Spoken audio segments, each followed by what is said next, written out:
So now Job is really at the edge. And everyone who wants to say that Job doesn't curse God, that God won our little bet, has got to have an issue with this. Welcome to a new edition of the Neon Jazz interview series with Brooklyn-based jazz bassist Dan Loomis. He has a very unique project out now, the 2020 CD Job Trials as Jazz Song Cycle. So Dan was born in California and he grew up in St. Louis, and he has more than a decade of performing experience since he moved to New York City. These days, he is seen as a daring leader, a sought-after sideman, and a composer whose view of the world and willingness to explore his own inner questioning has led to the creation of innovative and moving works. He has appeared on nearly a dozen recordings with his own quartet and with bands he co-leads, and he has been on stages across Europe, Canada, Australia, China, and throughout the United States. So please get to know him and dig this interview, my friends. So, hey, Dan, thanks for taking a minute out for Neon Jazz today. I appreciate it. Oh, it's my pleasure. I'm so glad to be talking to you. Absolutely, me too, man. So let's talk about Job Trails, a jazz song cycle. This is quite a unique jazz album. Talk to me a little bit about your vision and what you want the audience to get from this project. Okay, so with Job's Trials, I was trying to do a new and fresh take on the ancient story of Job, which is like a familiar kind of cultural story for most of the Western world. And it's the idea that it's a man going through unjust suffering and trying to reconcile that with the idea that he wants to live in a good world or a world where there's some kind of justice. And his coming to terms with that and understanding what justice is. And so being a jazz musician, I felt like jazz was uniquely positioned to deal with that topic and take that on head on. So much of jazz is coming from blues, is dealing with suffering and dealing with ambiguity. And so I felt like as a jazz musician, I could have a unique take on it and bring something new to the topic. Amazing band. It's two singers, guitar, bass, and drums. And then there's very soulful narrator that are kind of taking you through the emotional plot line of the story. Ultimately, what do you want the listener to get out of this? Is this a journey from A to Z? Is this something that they can kind of pick up, songs here and there? How do you want them to experience this?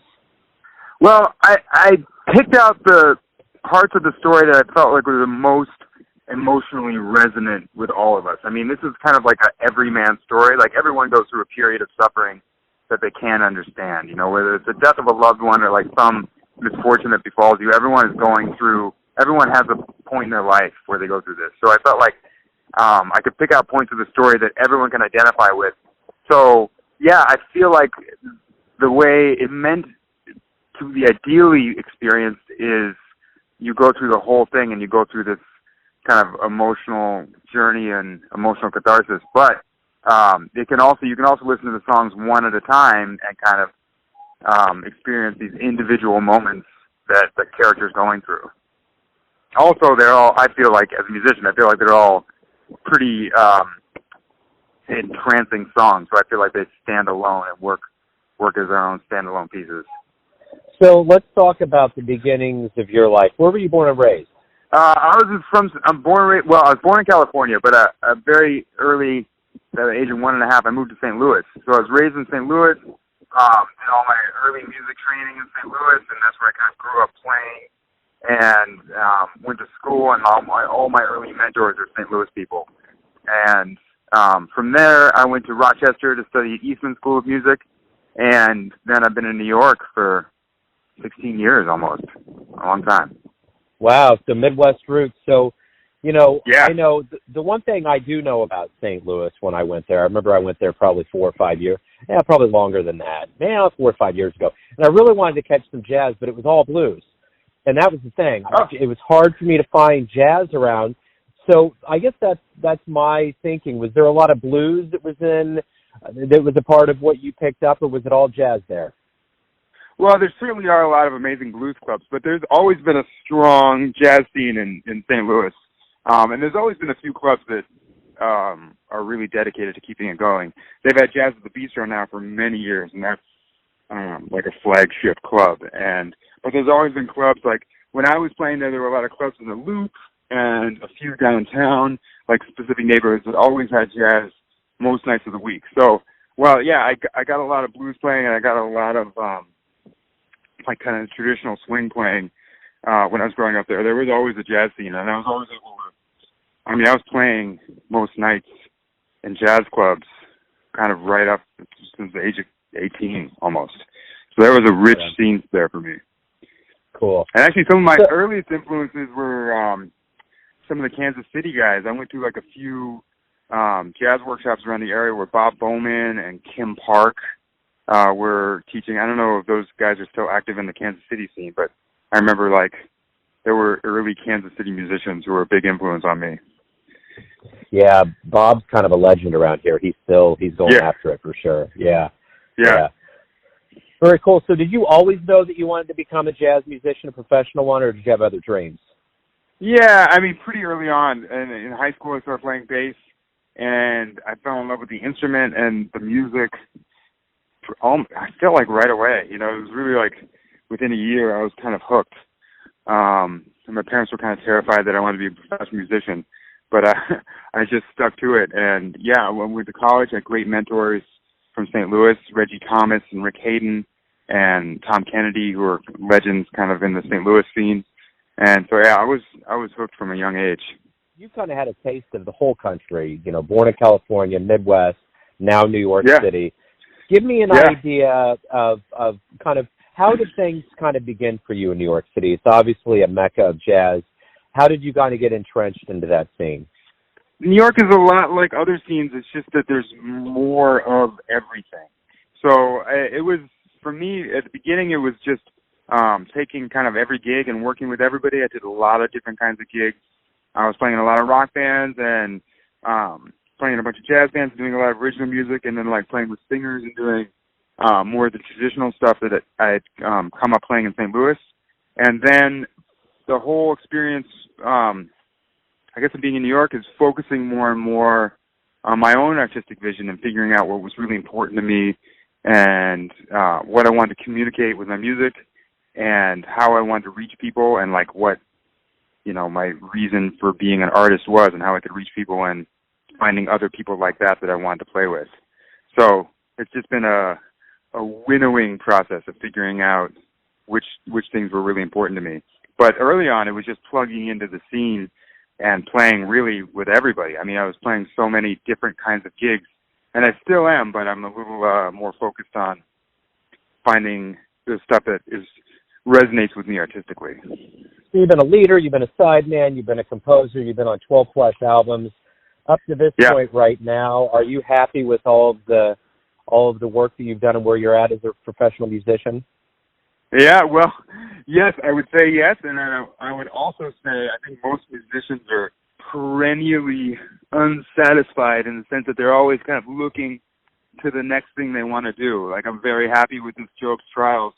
I'm glad to have it out, and I'm looking already to the next project that I'm working on. So, yeah, I'm happy with it and kind of restlessly ready to move forward also. You've been around likes of, T.S. Monk, Gary Burton, Wycliffe Gordon, and you've been around big names. What have you learned from kind of the big shots and legends and luminaries of jazz, either by them directly saying things to you or by osmosis? I would say with those guys, like getting to play with Gary Burton and getting to play with Wycliffe and seeing those musicians of that caliber on stage, just how much presence of mind they summon for each performance. I played with Gary, and at that time he wasn't playing as much, and just to see how he can really turn it on. Like when he gets on stage, he's all there, and he can like bring kind of his whole life of experience into every performance and into every note, and just be completely in the zone. And so that's been the real inspiration of getting to play with those masters, is how much they can completely bring themselves to every performance. And so that's what I'm always striving for. What do you like best about being a professional musician? That's a great question. I would say that I like the chance to, bring something new into the world. I feel like as a profession, I get to bring an artistic experience to people that they wouldn't have had without me. With this Job's Trials, it's not like it's the most innovative music that's ever been made, but it's certainly something that couldn't have been made without me. You know, it's my particular experience and my particular vision. And I'm hoping that it gets to reach people and maybe brings some healing or inspiration or contemplation to people in a unique way. And so that's what really motivates me about it. So what was one of the first live jazz shows you ever saw that just blew your doors down? Well, there are a few amazing ones I remember seeing in St. Louis. Actually, some of my earliest concerts that knocked me out, I saw Bucky and John Pizzarelli, who are these great father and son guitar players. And I think I saw them like in close succession. They did 2 different concerts, and they're just great swing guitar players. And I was playing guitar and bass at the time, and still am, but I was more involved with guitar. And I was just blown away by the feel. Like that's what, as a bass player, that's what really hooked me into it. It was just the feeling of the music, the feeling of swing, the feeling of groove, and being a bass player, being so close to the groove, like close to the center of the groove. And hearing those guys playing, how infectious the swing was, really hooked me. And then later on, I got to hear Ray Brown live in St. Louis, and that really floored me too. He's just one of those guys, again, the feeling and the groove just hooked me from the first note. And he's also one of those old masters who just brings it to every performance. You hear like his whole life coming through every song. You could get into that jazz DeLorean, go back in time and see anybody perform live and maybe hang out after the show and talk to them. Who would you want to be around? Wow, that's a great question. Well, to me, some of the most inspiring guys are really just like the heroes of everyone. I mean, I would love to have been able to see Miles' band. I feel like he's almost unequaled in terms of being able to get so much from every band, like always getting exactly the right people and whatever he did to bring the best out of them. I feel like so many people did their best playing in his band. I would love to see like Wayne's band at that time also. Oh, and then the other one I would really like, you know, give a lot to go back and see. I would love to see Charles Mingus's band with Danny Richmond, the drummer. I would love to see Charles Mingus live. He's another guy who just, I felt like he really was very uncompromising and brought so much in. So, why do you love jazz? My first love of jazz was the feeling of the groove. You know, like I said, falling in love with those first concerts, getting to be so close to the groove of music. You know, every music has its own groove. And there's something special about swing that just keeps me coming back. It's got this unique forward momentum and bounce, and also I just think that somehow if you can tap into that groove, I guess every groove around the world has this, but my groove is swing, and like if you can tap into it, it opens up whole new levels of expression. Like you're able to say more if you can tap into that swing groove. So that's what hooked me in the first place. And then what keeps me coming back is just that you have the opportunity to be endlessly creative with other people, that you can sit down with anyone around the world. You know, I can go to Europe, I can go to Asia, and I don't have to speak the same language as these people, but I can sit down and we can have a creative conversation in the language of jazz. That's what keeps me hooked as I get older and older. So my final question to you is this. Everyone has their perception of who they think you are, your family, your friends, your fans, but you live your life. You know yourself best. Who do you think you are? I feel like I'm having a therapy session here. It is kind of, yes. Who do I think I am? Well, I would say I'm a composer and bassist, and I'm a person who's always reaching to find what my voice is and how that voice can serve the world. You know, jazz is a pretty niche audience, but it's a really dedicated and really attentive audience. It's people who are like willing to listen and listen deeply.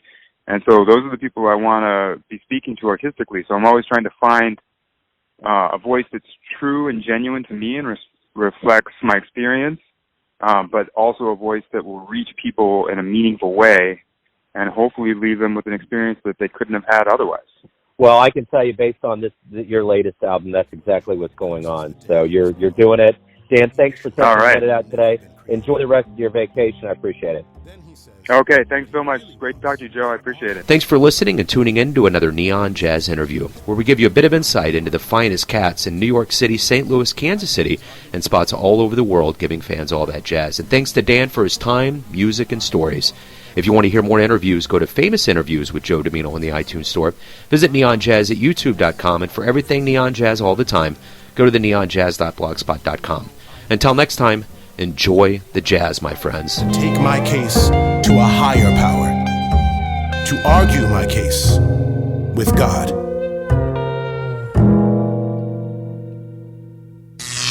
Neon Jazz.